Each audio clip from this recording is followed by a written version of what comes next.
Bharatiya Janata party का कार्यकर्ता होने के नाते, जिला प्रमुख होने के नाते आज बहुत बड़ा क्षण जो है मेरे जीवन के और आज सभी कठुआ के निवासियों के लिए है। मुझे पार्टी की तरफ से आदरणीय योगी जी का आदर मान सम्मान के लिए उनका अभिनंदन करने के लिए मुझे यह मौका मिला है। तो कहीं ना कहीं मेरे जीवन को और कठुआ के जितने भी लोग यहाँ पर उपस्थित हैं, मेरी मातृशक्ति और जितने भी नौजवान साथी, सबके लिए बहुत बड़ा दिन है। तो आदरणीय योगी जी का बहुत बहुत स्वागत हम लोग करते हैं। उनके साथ हमारे यहाँ के सांसद एवं तीसरी बार हमारे यहाँ से प्रत्याशी डॉक्टर जितेंद्र सिंह जी, एक बार इनका भी हम लोग यहाँ पर बहुत बहुत स्वागत करते हैं। आदरणीय हमारे प्रदेश अध्यक्ष जी रविंद्र रैना साहब, जिनकी वजह से आज ये पूरा जनसमूह जो है भारतीय जनता पार्टी के कार्यकर्ताओं की वजह से आज ये सारा पंडाल और पूरा कठुआ यहाँ पर आया हुआ है। आदरणीय अध्यक्ष जी का भी बहुत बहुत स्वागत हम लोग करते हैं।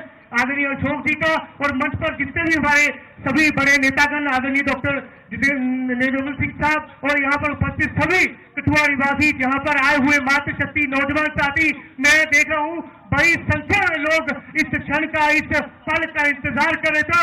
सड़कों पे भी लोग हजारों की संख्या में खड़े हुए हैं। तो कहीं ना कहीं यह प्रतीत होता है भारतीय जनता पार्टी के साथ आदरणीय प्रधानमंत्री जी के पर और आदरणीय योगी जी पर ये जनता जो है बहुत बड़ा विश्वास करती है। एक बार फिर से पुनः मैं आदरणीय योगी जी का बहुत बहुत धन्यवाद करता हूं, अभिनंदन करता हूं। आप अपना कीमती समय निकाल कर इस कठुआ की धरती पर यहाँ पर पहुंचे। एक बार बहुत बहुत धन्यवाद। जय हिंद, जय भारत। माननीय हमारे प्रत्याशी डॉक्टर जितेंद्र जी को मैं मंच पर आमंत्रित करूं। माननीय चीफ मिनिस्टर साहब यहाँ बैठे हैं। मैं एक वाक्य बताना चाहता हूं कि जब हम 14 में चुनाव में थे तो डॉक्टर साहब ने कहा, मेरे को लगता है कि कठुआ के लोगों का बहुत बड़ा समर्थन हमारे पक्ष में है। तो इन्होंने तब एक वादा किया था कि अगर कठुआ ने मन बनाया है तो कोई ताकत नहीं कि हमें कहीं यहाँ से जिता कर न भेजे। मगर इन्होंने कहा है अगर कठुआ ने मन बनाया है, मेरा वादा है कि कठुआ न्यूक्लियस रहेगा। इस पार्लियामेंट्री कॉन्स्टिट्यूएंसी में माननीय मुख्यमंत्री साहब, डॉक्टर साहब ने हमें मेडिकल कॉलेज देने का काम किया, डॉक्टर साहब ने हमें इंजीनियरिंग कॉलेज देने का काम किया, डॉक्टर साहब ने हमें शाहपुरकंडी देने का काम किया, डॉक्टर साहब ने हमें उच्च मल्टीपर्पज प्रोजेक्ट देने का काम किया। विशेष रोड का इंफ्रास्ट्रक्चर, हेल्थ का इंफ्रास्ट्रक्चर, एजुकेशन का इंफ्रास्ट्रक्चर सारे कार्य किए हैं। ऐसे डॉक्टर साहब को जब मैं आमंत्रित करूं, मैं एक नारा लगाऊंगा, डॉक्टर जितेंद्र सिंह, डॉक्टर जितेंद्र सिंह।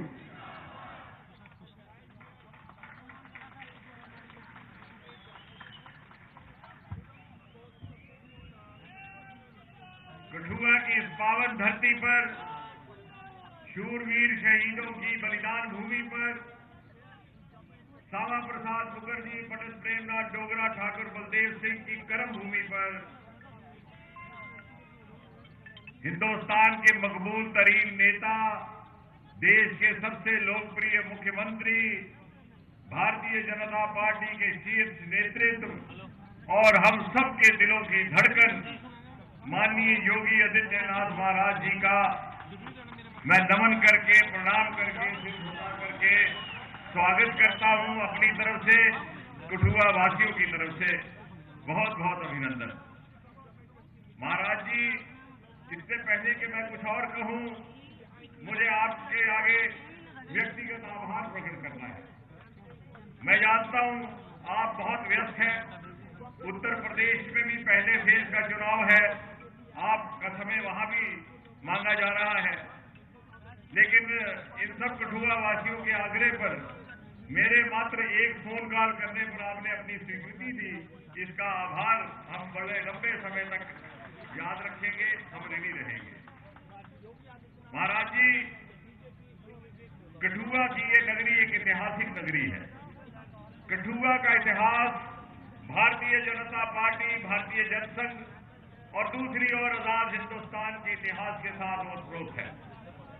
जिस स्थान पर हम इस समय बैठे हैं, जिस स्थान पर आप विराजमान हैं, इससे कुछ ही मील की दूरी पर लगभग 70 वर्ष पहले श्यामा प्रसाद मुखर्जी ने एक निशान, एक प्रधान, एक विधान का आह्वान करके अपनी गिरफ्तारी दी थी और फिर गिरफ्तारी में ही उनका स्वर्गवास भी हो गया। डॉक्टर मुखर्जी की इस कुर्बानी ने राष्ट्रवाद की जो ज्वाला प्रज्वलित की, वो आगे चल करके भारतीय जनसंघ के दिए की रोशनी बनी और उसी ने भारतीय जनता पार्टी के कमल को जन्म दिया। और इसीलिए 60-70 वर्ष कांग्रेस और उनकी सहयोगी दलों की सरकारें इस क्षेत्र की उपेक्षा करती रही, ये वंचित रहा। बड़ी बड़ी राष्ट्रीय परियोजनाओं को भी आगे बढ़ाने के बजाय रोक दिया गया।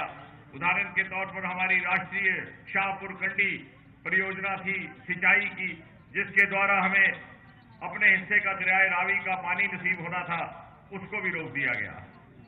लेकिन 2014 में माननीय मोदी जी के आने के बाद एक नया अध्याय आरंभ हुआ और आज 10 वर्ष के बाद इस लोकसभा कॉन्स्टिट्यूएंसी को देश की सर्वाधिक विकसित कॉन्स्टिट्यूएंसीज में गिना जा रहा है। ये शायद मात्र एक ऐसी कॉन्स्टिट्यूएंसी है जिसमें केंद्र के सहयोग से 1 नहीं 2 नहीं 3 मेडिकल कॉलेज निर्माणित हुए। दुनिया का सबसे ऊंचा रेल का पुल भी इसी कॉन्स्टिट्यूएंसी में। एशिया की सबसे लंबी रोड की सुरंग जिनेली नाशरी भी इसी कॉन्स्टिट्यूएंसी में। उत्तर भारत का पहला नमामि गंगा की तर्ज पर नदी सुंदरीकरण का देविका प्रोजेक्ट भी इसी कॉन्स्टिट्यूएंसी में। उत्तर भारत का पहला cable stayed bridge Atal Setu भी इसी कॉन्स्टिट्यूएंसी में। उत्तर भारत का पहला इंडस्ट्रियल बायोटेक पार्क भी इसी कॉन्स्टिट्यूएंसी में। 2 वंदे भारत, अनेकों नेशनल हाईवे, पावर प्रोजेक्ट, ये सब पिछले 10 वर्षों में हुआ। और ये इसलिए संभव हुआ कि हम पर मोदी जी का आशीर्वाद था। कांग्रेस के द्वारा तुष्टीकरण, क्षेत्रीय भेदभाव और वोट बैंक की राजनीति के कारण जो हमारी अवहेलना हुई थी, उसकी पूर्ति इन 10 वर्षों में हुई है। और ये तभी संभव हुआ कि मोदी जी का आशीर्वाद था। और महाराज जी, आज आपके चरण यहां पड़ने से मोदी जी के आशीर्वाद के साथ साथ हमें योगी जी का भी आशीर्वाद प्राप्त हो रहा है। योगी जी, यहां के लोगों में महाराज जी के प्रति एक अजीबोगरीब किस्म की श्रद्धा है। वो आपको एक आदर्श मानते हैं और जिस प्रकार से आपने उत्तर प्रदेश की तकदीर और तस्वीर बदली है, उसका अक्सर उदाहरण देते हैं। हमारी बेटियां, हमारी बहनें, जिस प्रकार से आपने उत्तर प्रदेश में महिलाओं की सुरक्षा सुनिश्चित की है, उसका उदाहरण देकर के उल्लेख करती हैं। और जहां पर मोदी जी ने महिलाओं को प्राथमिकता देते हुए 10 वर्ष के अंदर 11 करोड़ से अधिक टॉयलेट निर्माण किए, वहां महाराज जी आपने उत्तर प्रदेश में उन टॉयलेट्स को इज्जत घर का नाम दिया और महिला को सुविधा के साथ साथ स्वास्थ्य और सम्मान भी दिया। और यही कारण है कि नारी शक्ति में मोदी जी को लेकर के, योगी जी को लेकर के एक अद्भुत उत्साह है। ये लोग विशाल संख्या में जो जहां आप देख रहे हैं, ये सुबह से यहां बैठे हैं, आपके दर्शन को व्याकुल हैं, आपके बोल सुनने को बेचैन है। मुझे अधिकार नहीं मैं इस मंच पर बहुत देर तक खड़ा रहूं।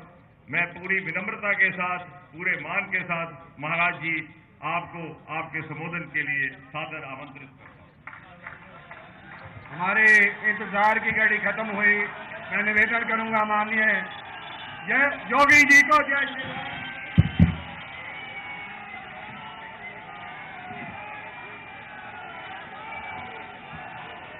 भारत माता की, भारत माता की, बोल साचे दरबार की, बोल साचे दरबार की, बर्फानी बाबा की, माता त्रिपुर सुंदरी की, माता त्रिपुर सुंदरी की, शुक्राला माता की, शुक्राला माता की, वंदे वंदे वंदे।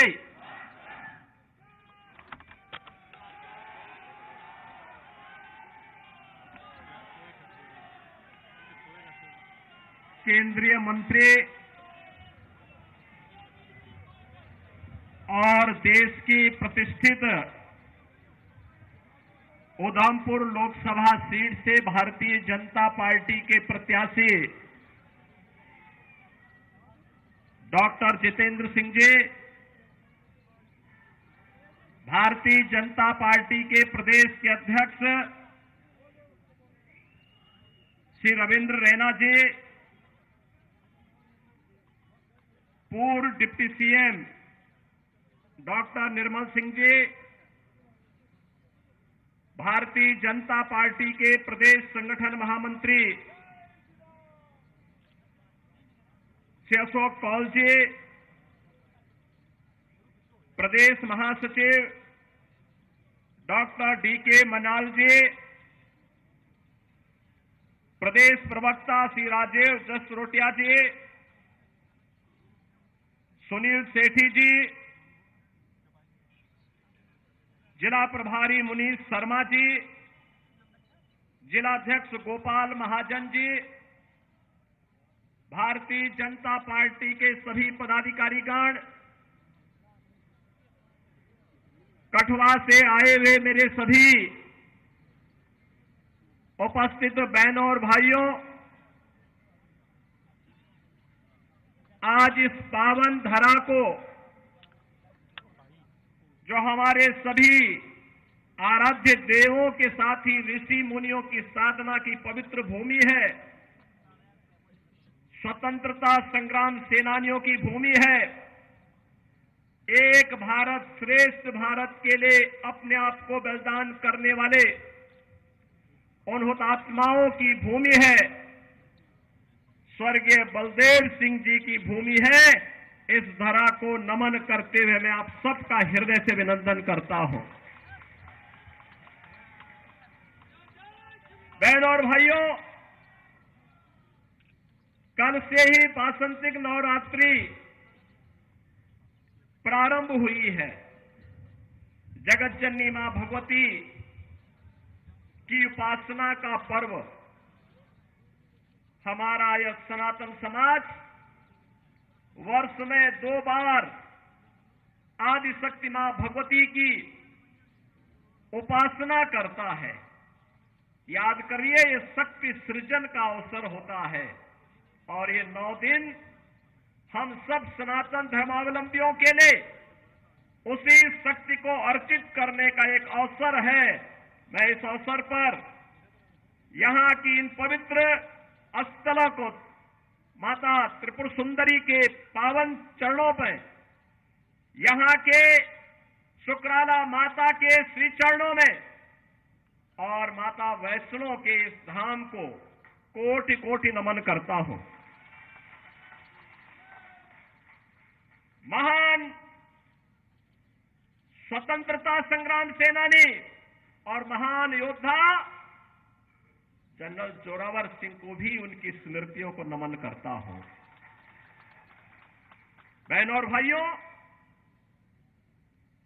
जब जम्मू कश्मीर की बात आती है तो भारत का सिरमौर, भारत का मुकुट हर व्यक्ति गर्व के साथ देखना चाहता है। जब जम्मू कश्मीर की बात आती है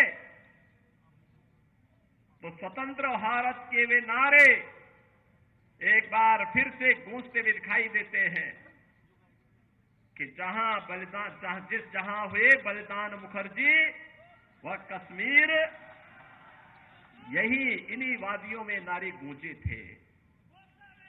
डॉक्टर श्यामा प्रसाद मुखर्जी ने इस सपने को साकार करने के लिए अपने आप को बलिदान किया था और बहनों और भाइयों, 70 वर्षों तक कोई सरकार निर्णय नहीं ले पाई।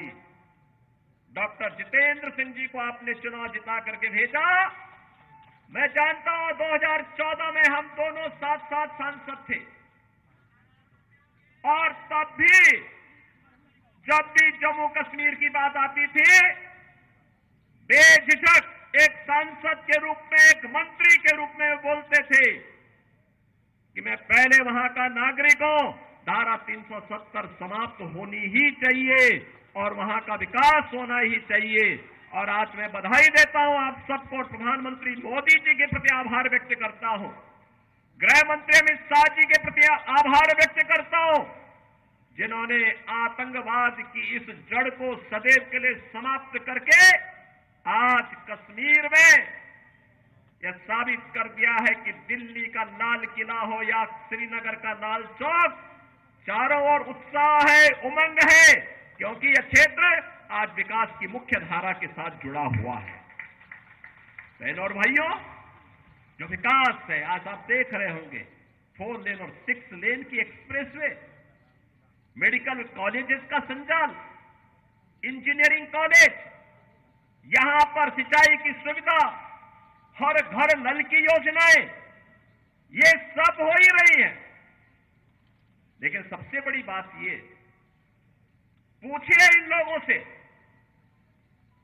जो लोग इस देश के विभाजन के जिम्मेदार हैं। कांग्रेस से प्रश्न पूछा जाना चाहिए, आखिर हमारा हिंदुस्तान 1947 में आजाद हुआ, लेकिन कांग्रेस की सत्ता लिप्सा ने आजादी के एक दिन पहले देश का दुर्भाग्यपूर्ण विभाजन भी करवाया। और बहनों और भाइयों, स्वतंत्र भारत में हमने हमेशा अपना एक धर्म माना, और वह धर्म माना राष्ट्र धर्म। हम अपने राष्ट्र को सर्वोपरि मानते हैं। मेरी व्यक्तिगत कोई भी आस्था होगी, कोई भी उपासना विधि होगी, लेकिन अगर वह राष्ट्र के मार्ग में बाधक है, मैं इसको दरकिनार करके रखता हूं और पहले कहता हूं कि मेरा देश रहना चाहिए।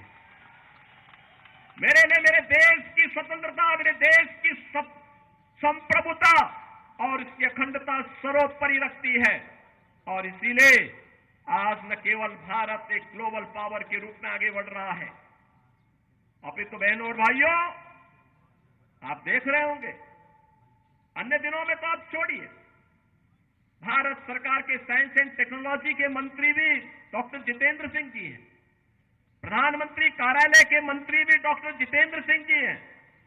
कोरोना कालखंड में पहली बार आपने देखा होगा, भारत के वैज्ञानिकों ने यानी दो ऐसे वैक्सीन दिए जो दुनिया के अंदर कोरोना जैसी महामारी की अचूक दवा है, अचूक दवा।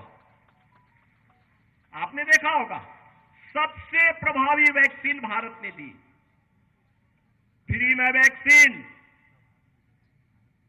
फ्री में उपचार, फ्री में टेस्ट, 140 करोड़ भारतवासियों को भारत की सरकार ने प्रधानमंत्री मोदी जी के नेतृत्व में प्रदान किया। और बहनों और भाइयों, 4 वर्ष से फ्री में 80 करोड़ लोगों को राशन की सुविधा, और अगले 5 वर्ष तक ये राशन की सुविधा फिर से प्राप्त होने वाली है भारतवासियों को। आप सोचो, 140 करोड़ में से 80 करोड़ लोगों को 4 वर्ष से फ्री में राशन की सुविधा अगले 5 वर्ष तक मिलना है। और दूसरी तरफ 1947 में भारत से अलग हुआ पाकिस्तान भीख का कटोरा लेकर के दुनिया के अंदर भीख मांगता हुआ दिखाई दे रहा है।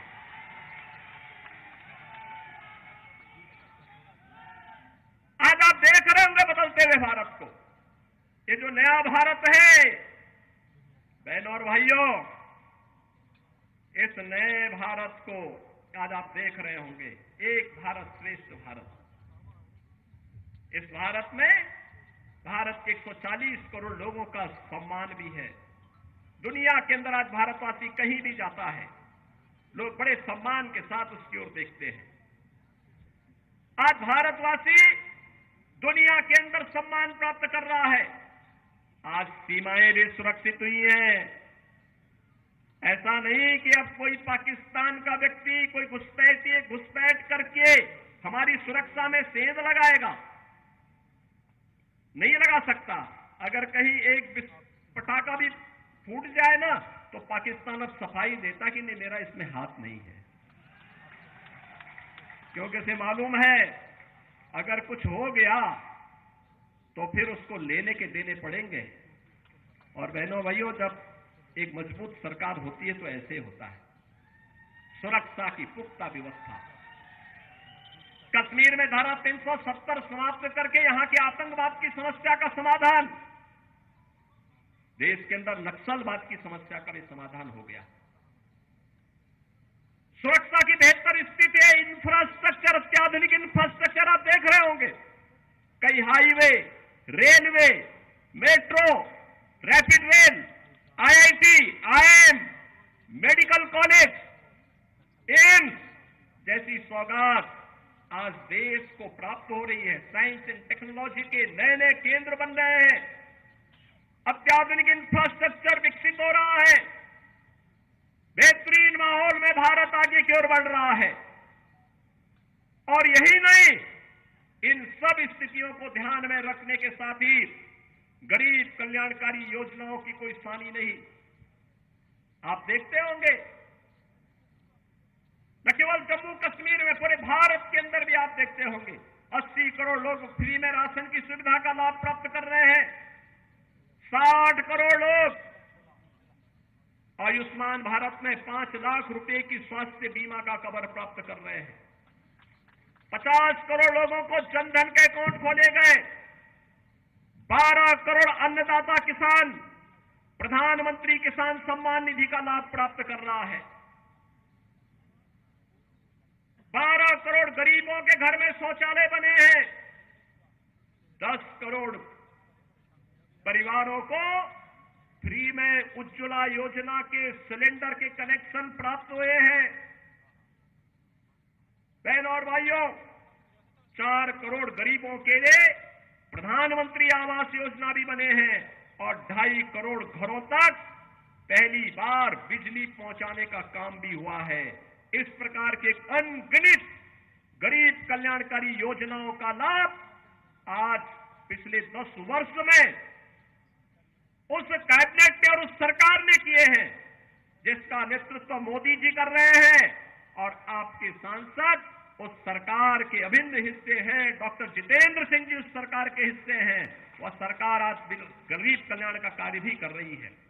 और तो और कितना परिवर्तन आया है। इससे पहले लोग अपने आप को हिंदू बोलने में भी संकोच करते थे।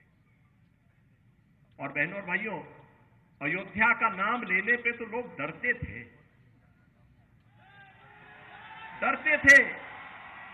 मुझे याद है, जब मैं 2017 में उत्तर प्रदेश का मुख्यमंत्री बना तो मैं अयोध्या चला गया। लोगों ने कहा, अरे क्या कर रहे हैं? मैंने कहा, अरे क्यों?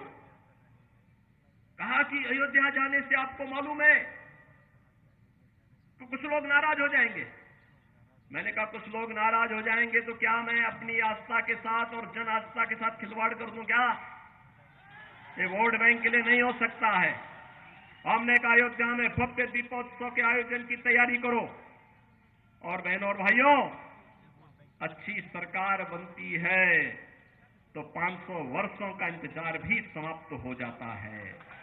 आज अयोध्या में राम मंदिर का निर्माण हुआ है ना, क्या ये काम कांग्रेस के लोग कर पाते क्या? अयोध्या में राम मंदिर का निर्माण कांग्रेस कर पाती क्या? बहनों और भाइयों, कांग्रेस ने तो कहा था कि राम हुए ही नहीं, कृष्ण हुए ही नहीं। जो एक्सीडेंटल हिंदू थे वे राम और कृष्ण पर ही प्रश्न खड़ा कर दिए थे। इससे बड़ी आस्था के साथ खिलवाड़ दूसरा नहीं हो सकता। बहनों और भाइयों, कैसे इन्होंने अपमानित करने का प्रयास किया था। राम और कृष्ण के अस्तित्व पर ही प्रश्न खड़ा करके हमारे आराध्य देवों को नकारने का प्रयास किया था। लेकिन आज अयोध्या में भव्य राम मंदिर का निर्माण न केवल हो गया है, बल्कि आज आप अयोध्या जाएंगे, आपको आज परिवर्तन देखने को मिलेगा। अयोध्या में लगेगा जैसे त्रेता युग का अयोध्या यहां उतर आया है, साक्षात उतर आया है। जब अच्छी सरकार आती है तो यही होता है। अच्छी सरकार आती है, यही होता है। काशी में आप जाइए, काशी विश्वनाथ धाम बन गया है। लोग बोलते थे काशी विश्वनाथ धाम संकरी गली थी, बामुश्किल 5 लोग जा पाते थे। आज 50,000 श्रद्धालु भी एक समय वहां आ जाए मंदिर परिसर में, कोई समस्या नहीं है, कोई समस्या नहीं है। आस्था का सम्मान कैसे होना चाहिए, यह कार्य भी आज देखने को मिल रहा है। नौजवानों के लिए रोजगार की व्यवस्था, जीविका की व्यवस्था कैसे होनी चाहिए, यह कार्य भी आज देश के अंदर बखूबी आगे बढ़ रहा है। और बहनों और भाइयों, यही नहीं, हमें सुरक्षा भी करनी है और देश को समृद्धि की नई ऊंचाइयों तक भी लेके चलना है। इस पर जो कार्य वर्तमान में हो रहा है, ये किसी से छुपा हुआ नहीं है, पूरा देश इस बात को जानता है। आपने देखा होगा, ये देश जब अपनी आजादी का अमृत महोत्सव मना रहा था, आजादी के 75 वर्ष पूरे हो रहे थे, देश उत्साह के साथ जुड़ा हुआ था और उस उत्साह को और दुगना कर दिया था जब जो ब्रिटेन लगभग 200 वर्षों तक जिस भारत पे शासन किया था, उस ब्रिटेन को पछाड़ करके प्रधानमंत्री मोदी जी के नेतृत्व में भारत दुनिया की 5वीं बड़ी अर्थव्यवस्था बना, 5वीं बड़ी अर्थव्यवस्था बना। और आज तो हम इसीलिए आए हैं, बहुत सारे लोग आएंगे आपके पास अपनी बात कहने के लिए, कोई जाति की बात करेगा, कोई क्षेत्र की बात करेगा, कोई भाषा की बात करेगा, कोई किसी अन्य बात की बात करेगा। हमें किसी बात में नहीं पड़ना है, बहुत खोया है, अब पाने का समय आया है, अपने देश को मजबूत करने का समय आया है। कठुआ को विकास की मुख्य धारा के साथ जोड़ करके अपने वर्तमान और भावी पीढ़ी के लिए उज्जवल भविष्य देना है। और इसके लिए आवश्यक है जो कार्य यहां पे पिछले 10 वर्ष के अंदर, मैं सचमुच चौंका था जब मैं ऊपर से हेलीकॉप्टर से देख रहा था यहां का विकास, किस तरीके से कोई सोचता था यहां भी एक्सप्रेसवे से जुड़ेगा, यहां भी मेडिकल कॉलेज बनेंगे, यहां पे प्रौद्योगिकी संस्थान बनेंगे, यहां पे कुछ अच्छे सेंटर स्थापित होंगे। जम्मू कश्मीर को तो लोगों ने लावारिस छोड़ दिया था, भगवान भरोसे छोड़ दिया था।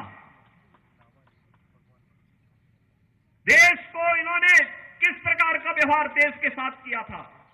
बहनों और भाइयों, कांग्रेसियों के व्यवहार पर कोई आश्चर्य नहीं, क्योंकि इन्होंने पूरे देश को अपनी पपौती समझ करके उसको, जब देश के ऊपर संकट आता था, ये लोग देश छोड़ करके भाग जाते थे। किसी भी समय में आपने देखा होगा, या डोडा का नरसंहार किसने नहीं देखा था। लेकिन बहनों और भाइयों, अब हमारे पास वक्त आया है, पिछले 10 वर्ष में जो कार्य किया है उसके परिणाम को हमें और बेहतर तरीके से सामने लेकर के आना है। और इसके लिए तीसरी बार मोदी जी ने आपसे कार्यकाल मांगा है। मोदी जी तीसरी बार देश के अंदर भारत को तीसरी बड़ी अर्थव्यवस्था के रूप में स्थापित करने के लिए आपके पास आ रहे हैं।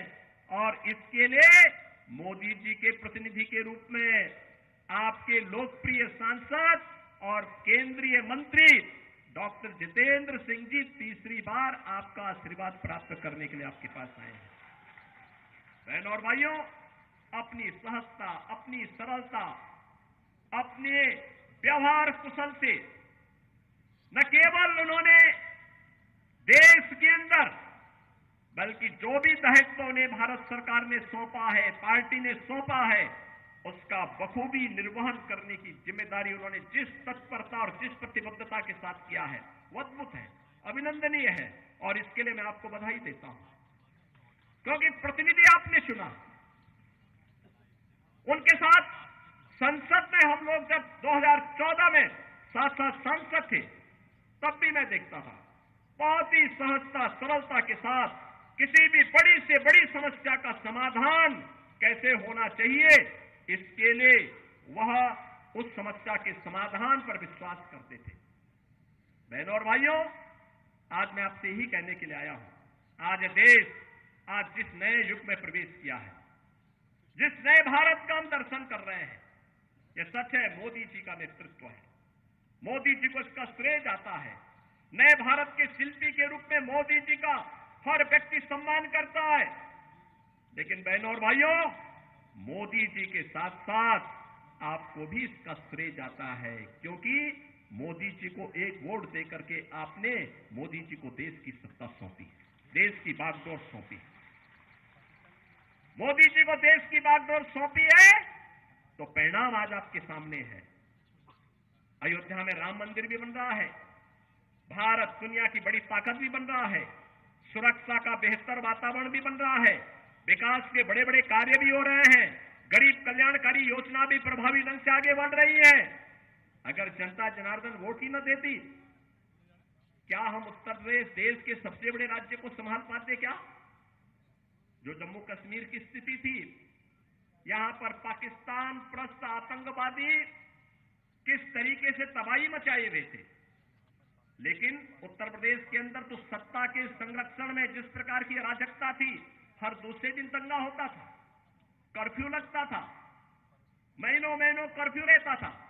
बहनों और भाइयों, 7 वर्ष से मैं आज उत्तर प्रदेश के अंदर मुख्यमंत्री के रूप में काम कर रहा हूं, और बहनों और भाइयों, 7 वर्ष में एक भी दंगा नहीं हुआ। वहां कोई दंगा नहीं है, कर्फ्यू नहीं है, बल्कि भगवान शिव की कावड़ यात्रा निकलती है धूम धड़ाके के साथ। लोग भूल गए कि कर्फ्यू भी कभी लगता था यहां पे। आप देखते होंगे, उत्तर प्रदेश देश का पहला राज्य है जहां के धर्मस्थलों से जो माइक की चिल्लाहट होती, सब उतर गया है, समाप्त। अब वहां माइक की आवाज नहीं होती है, लोग शांतिपूर्ण तरीके से विकास में विश्वास कर रहे हैं। विकास और आस्था को सम्मान किस रूप में होना है, अयोध्या उसका एक उदाहरण आपके सामने है, मथुरा वृंदावन उसका उदाहरण है। और बहनों और भाइयों, मैं तो आज अपने कठुआ के बहनों और भाइयों से ही कहूंगा, आपके यहां प्रथम चरण में चुनाव है। चुनाव के बाद पदाधिकारी अन्य क्षेत्रों में प्रचार के लिए जाएंगे, देश के अन्य क्षेत्रों में भी जाएंगे, लेकिन आप लोगों को फिर अयोध्या के दर्शन के कार्यक्रम जरूर बनाने चाहिए। बनाइए, हमें पहले से बता देना। आज अयोध्या में कोई समस्या नहीं है, कोई समस्या नहीं। जो पहले आज से 7 वर्ष पहले, 10 वर्ष पहले अयोध्या गया होगा, वो थोड़ा संकोच कर रहा होगा। अब अयोध्या बदल गई है।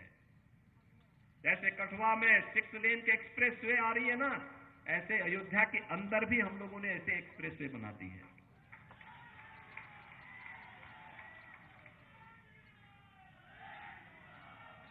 सुरक्षा का बेहतर वातावरण है। उत्तर प्रदेश में तो बहुत संकोच नहीं करते हम लोग। बहनों और भाइयों, कोई दंगा करता है तो हम उसको उल्टा टांगने का काम कर देते हैं, लटका देते हैं उसको और बोल देते हैं कि वे जाओ। बहुत ज्यादा कोई बकबक करता है तो बहनों और भाइयों, मिर्च का झोंका नीचे से लगा दिया जाता है, फिर सारी भोंभो अपने आप ठीक हो जाती है उन लोगों की। और इसलिए बहनों भाइयों, आज हम आए हैं नए भारत के निर्माण के लिए। हमें प्रधानमंत्री मोदी जी को तीसरा कार्यकाल देना है, और तीसरे कार्यकाल के लिए तीसरी बार डॉक्टर जितेंद्र सिंह जी को भारी बहुमत से विजयी बना के भेजना है।